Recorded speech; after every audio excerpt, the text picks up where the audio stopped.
సరే ఇప్పుడు మీ అమ్మ ఉన్నప్పుడు నీకు మీ అమ్మ తీసుకొస్తుండే కదా అడుక్కోవడానికి మొత్తం అంతా. అవునన్నా. డబ్బులన్నీ ఆమె తీసుకుంది కదా. ఉమ్. అంటే ఆమెకి ఎప్పటి నుంచో మైండ్లో ఉన్నట్టుంది వెళ్ళిపోదామని చెప్పేసి. ఉన్నదన్న. మరి నువ్వు అడిగినప్పుడు ఆమె అన్నం కావాలన్నా ఏమైనా కావాలంటే కొనిస్తుండేనా నువ్వు అడిగింది ఏమైనా తినడానికి? ఇక తినడానికంటే మా పెడుతుండే, తినడానికంటే మా పెడుతుండే కానీ ఇక ఇప్పుడు ఇక ఒక మనిషి దొరికే వరకల్లా ఇక ఆ మనిషిని పట్టుకొని పోయిందన్న. సరే ఇప్పుడు ఎట్లా పోతున్నావు మరి నువ్వు అడుక్కోవడానికి? ఎవరు సపోర్ట్ తీసుకుని పోతున్నావు? నేను ఎవరు ఒక వేరే అక్కని తోలుకపోతున్నా. ఇప్పుడు రాలేదు అక్క, ఆ అక్కని తోలుకపోతున్నా. మంచిదేనా ఆమె? ఆమె మంచిదన్న. కాదు, నేను కన్నా సొంత అమ్మనే డబ్బుల కోసం నిన్ను రోడ్డు మీద వదిలేసిపోయింది, సంపాదించింది. మరి అప్పుడు ఆమె మంచిగా ఉంటుంది, నీ డబ్బులు వాడుకోదని గ్యారెంటీ ఏంది? అట్లా వాడుకోరన్న, మా అన్నకి ఇస్తాం. మా అన్న అంటే మీ అన్న ఎంబడొచ్చి చూడాడు కదా, నీకు రోజుకి 1000 రూపాయలు వస్తున్నాయా, 500 వస్తున్నాయా, తీసుకొని 200 వచ్చినాయని ఇస్తే ఆమె చెప్తుంది అన్న, లెక్క చెప్తుంది నాకు.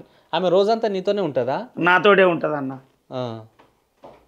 అంటే నేను అక్కడ కూర్చోడు వేరే దగ్గర వెయిట్ చేస్తే మళ్ళీ సాయంత్రం తీసుకొని వస్తుందా? అంటే తిరుగుడు ఇట్లా.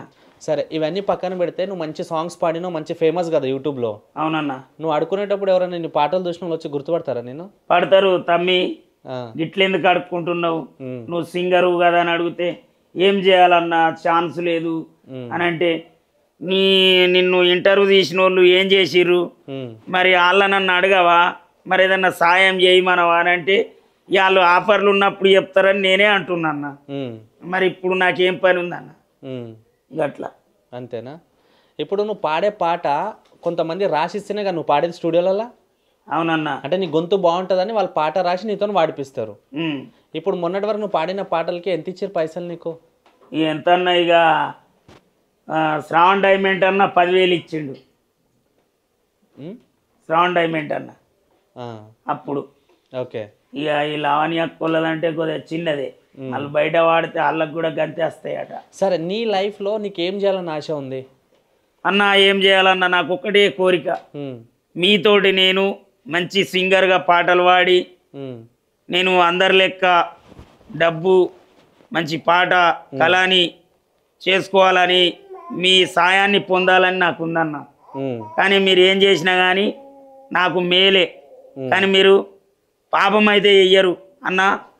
నాకొక్కటి, నేను మంచిగా ఎదగాలంటే మీరు నాకు సపోర్ట్ చేయడం జరుగుతుంది, మీ ఛానళ్ళని కూడా నేను సపోర్ట్ చేస్తాను. రవణ, ఇగో నిజంగా నీ పరిస్థితి చూస్తుంటే నాకు చాలా బాధ అనిపిస్తుంది.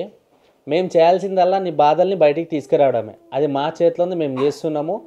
ఇంకోటి, వీలైతే మా వీడియోలు చాలామంది డైరెక్టర్లు, ప్రొడ్యూసర్లు, సినిమా వాళ్ళు చూస్తారు కాబట్టి ఈ ఇంటర్వ్యూ చూసినాక మాకు ఫోన్ చేస్తే ఖచ్చితంగా మా తరపు నుంచి అవకాశాలు ఇప్పిస్తామన్నా.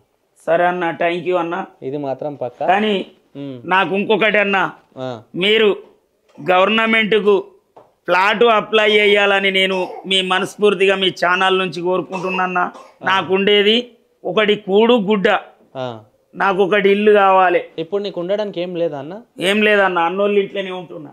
కాదు, నేను పొద్దున వచ్చినప్పుడు నువ్వు ఉండేది ఒకటి చూసిన గుడిసెలాగా ఉంది.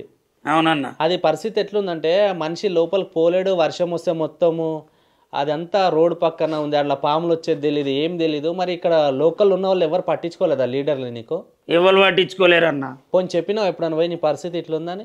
చెప్పిన మత్సార్లా కలిసిన, కలితే గవే పెన్షన్ రాసిర్రు, సప్పుడు దాకున్నారు. పెన్షన్ ఎంత రాసిర్రు? అప్పుడు వైఎస్ఆర్ ఉన్నప్పటి నుంచి 200 రాసిర్రు. ఇప్పుడు ఫస్ట్గా 1500, 3000, ఇప్పుడు 4 పెరిగిందన్న. ఇప్పుడు వస్తుందా టైంకి నీకు మరి పెన్షన్? వస్తుందన్న. ఓన్లీ పెన్షన్ మాత్రమే వస్తుంది అన్న. ఇవి మరి డబుల్ బెడ్రూమ్, సింగిల్ బెడ్రూమ్ వస్తున్నాయి కదా, మరి నీలాంటి వాళ్ళకి ఇవ్వకుండా ఎవరికి ఇస్తున్నారు అనుకుంటున్నావు గవర్నమెంట్? నువ్వు గవర్నమెంట్ ఇప్పుడు ప్రస్తుతం కూడా అడిగినా కూడా ఎవరు చేస్తలేరన్న. అట్లుంది పరిస్థితి.